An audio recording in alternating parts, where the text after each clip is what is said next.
Tässä Showssa esittelen taideteoksia CD-soittimeni ja...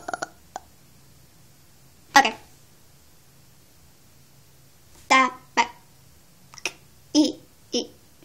Okei, ei se pätki. Elikkä tässä on minun nimipäivälahjani, koska ne olivat juuri vähän aikaa sitten. Niin, tässä se on minun nimipäivälahjani. Ping! Se on CD-soitin. Onko se muuten Robinin koodi se parempi versio? Onko? No, ykkönenkin on hyvä, mutta kakkonen on parempi. Mulla on se. Joo. Okei. No, nyt minä esittelen minun taideteokseni. Tässä on nimetön. En ole vielä antanut sille nimeä. Ja tässä taas on tähtitaivas. Tässä on korvapallo. En ole vielä tehnyt enempää. Paitsi tämän olen tehnyt kauan sitten. Sen nimi on makaronilaatikko. Joo. Tässä on kissani. Pusu. Se on läski.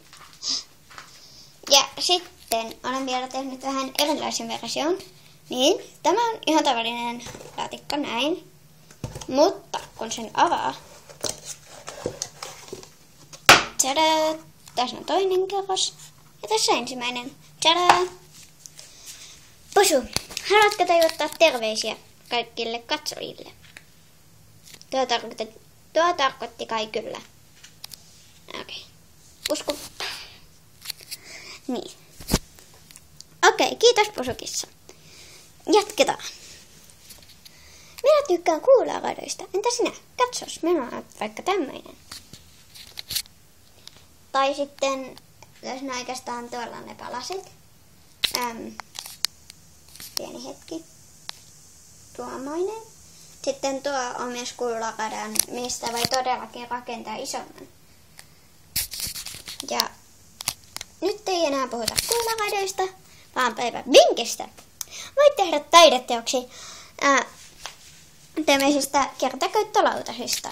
Tarvitset liimaa ja tarvikkeita, minkälaisia haluatkaan tehdä. Siinä oli päivän vinkki. Ja jos sinä laiska kissa, voit silitellä sitä, hehe. No niin, katsotaan mitä kello on. Oi, nyt pitää lopettaa. Nähdään ensi viikolla.